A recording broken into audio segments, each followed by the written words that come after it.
des amis. Nous sommes des amis. On est des amis. Nous sommes des amis. On est des amis. Nous sommes des amis. On danse ensemble avec nos enfants là. Bravo pour nos enfants. Merci Toya qui a appris Nabino. Aux abana Nabiso. Tobo sa Kabino te.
Allez, venez, on va laisser voir venir la construction.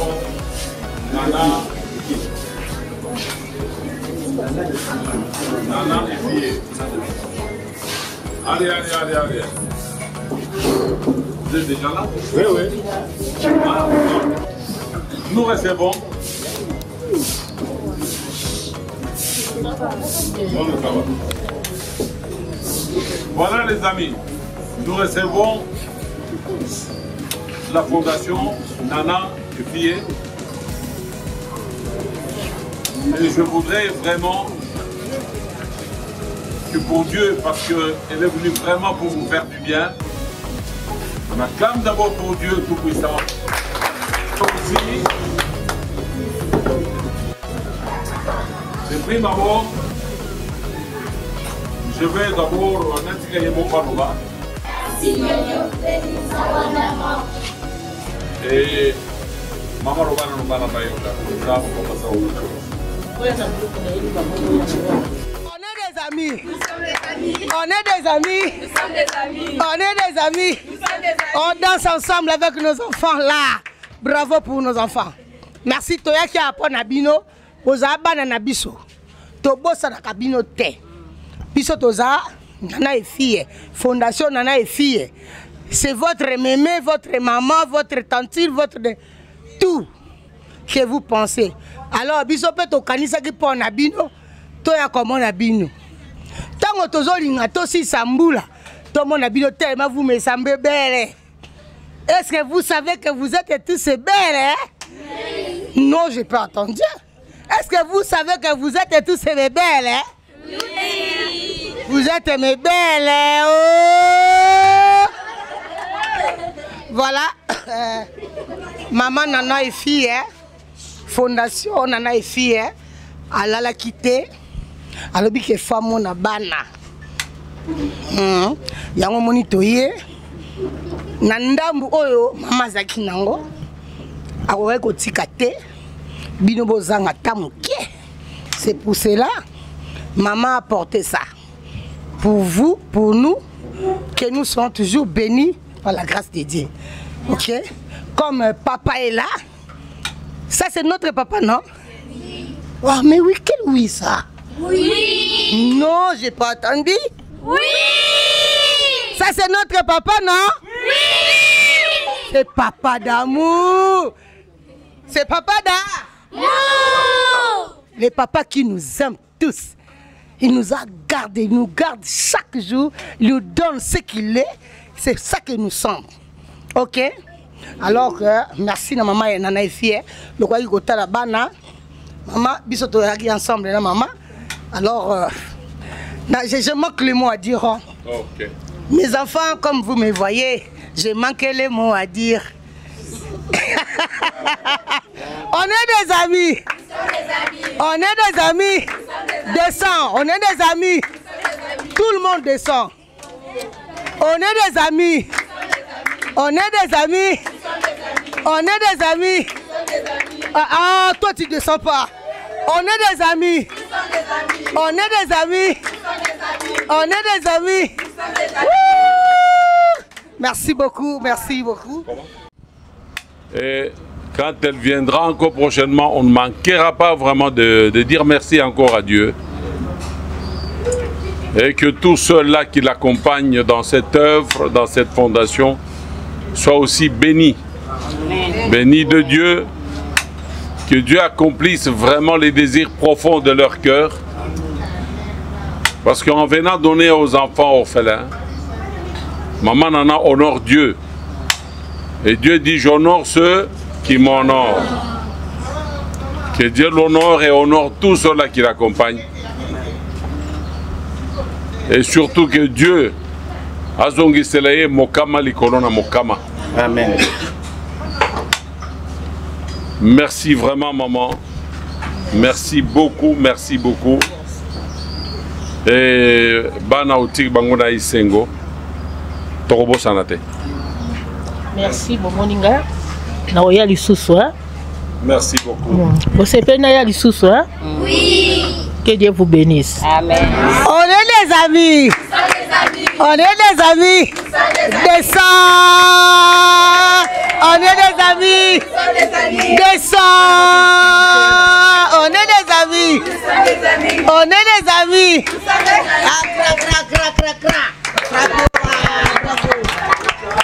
Vous allez faire une photo avec Maman Nana. C'est très important qu'elle garde cette photo souvenir.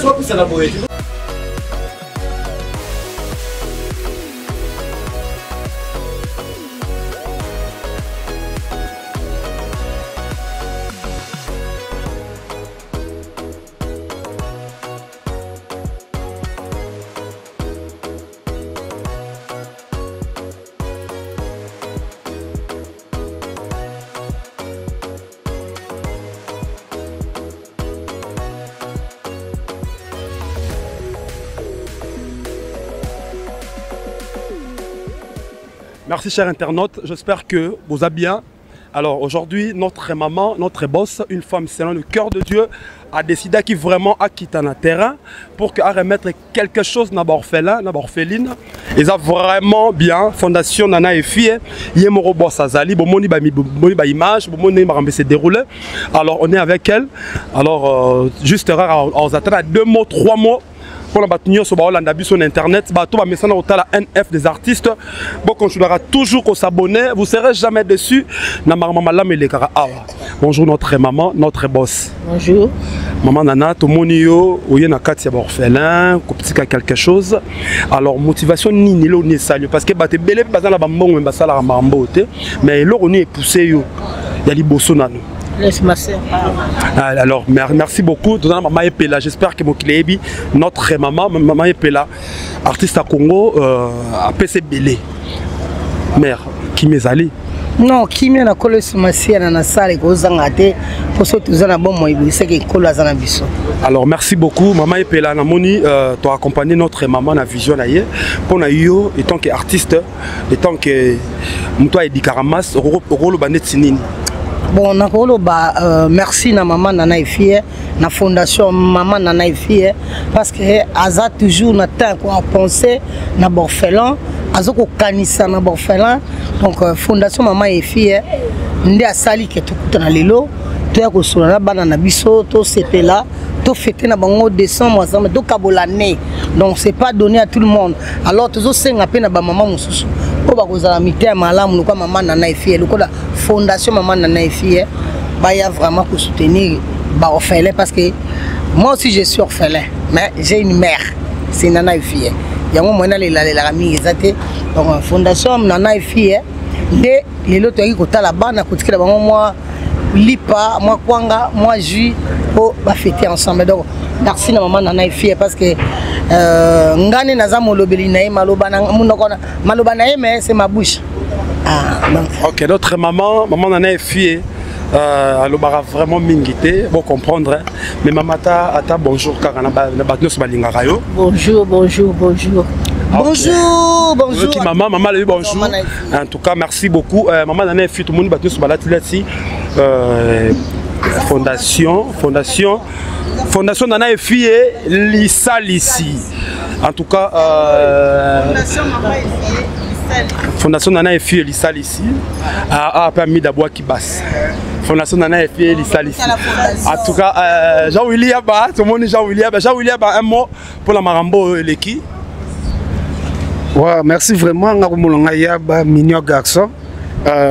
Ça nous a bien vraiment talara maman Nana Efie atiki mboka musika lokola à Londres akanisi pona bana o bazanga baboti orphelin ayiko pesa bango biloko esali bien nzambe apambola na maman Nana Efie vedi bana basinalenga pe na lito babina biso babina ki artiste yaba to lia na biso biloko matotonda te ndenge balia maman Nana Efie na so degré vitamine A na B bazui ah wa rêve sabino talaka maman Epela sera rataki alinga pas raté mais le rôle aye a senti bakota te barata ça c'est fondation Nana Efie donc bakota te barata moroto koso masia na robon on est des amis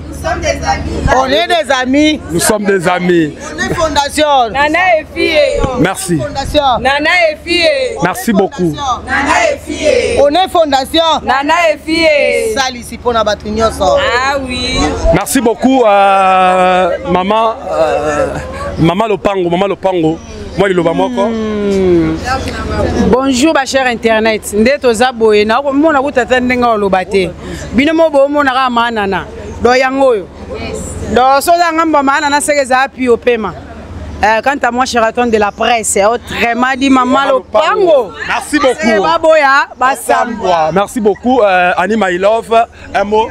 Bon, bonjour, j'espère que vous allez bien. Un mot. Juste un aspect là, papa, comme alors, je d'abord merci à maman Nana. Parce que je me souviens encore de l'histoire de la Bible Tabitha Dorcas. Ok. Tabitha Dorcas a Koufa qui était pas qui riche, pas qui président. Tabitha Dorcas a bandé ko salisa. Il y a una sengi na nzambe. Abattre la maman Nana Tisuka parce que azala motema ya ko salisa, azo se souvenir na biso ba orphelin, na biso ba tozanga. Merci beaucoup Yamaï. Vraiment en tout cas merci beaucoup à Nana Efie. Bon makamba boye eza na batu mingité eza na ebele basimba ba mbongo o eza ke no ba koko sala ba œuvre o ba sala ngote eza ka likambu ya amour manana asa mama ya bana donc tant azosala bo azana motema bolingo donc des fois tozanga na maloba azaka mama otopesake merci nzamba batelaka ye a protéger a batsa susu ya mingi na vie na ye. Merci beaucoup Samantha, un mot. Isalinga bien makasi komona mama auti mboka libanda ko yana kini pona kotala bana o bakufela baboti ezana bato ebele bana kini bana mboka me basala makambo te komona mama o nga benga ke femme forte komona mama aza mutema bo mama alongwe mboka musika ye na kini pona kotala bana baboti bakufa mama umela Maître Patou pour clôturer. Merci beaucoup Nanzambe parce qu'il a gardé maman nana et fille. Et deuxièmement, ils font un détournement théâtre. Ils allaient vraiment FOP sur la maman, tala maté dans mon avion. Haïti a vraiment kanisi ba o bazali ba orphelin nzamba zo ngisela ebele. Merci beaucoup chers internautes, bato balanda biso, beaucoup je toujours qu'on s'abonner et vous serez jamais déçus. Ici c'est la classe, ici maman bébé bien notre maman une femme selon le cœur de Dieu. Moi tour kaka pour na tala ba orphelin, pour na tika tan un fils pour la baninga. En tout cas, nzamba pambola maman, beaucoup je qu'on s'abonner, on est ensemble. Check. On est des amis. On est des amis. On est des amis. On danse ensemble avec nos enfants là. Bravo pour nos enfants. Merci Toya qui a appris Nabino. Aux abana Nabiso. Tobosa na kabino te.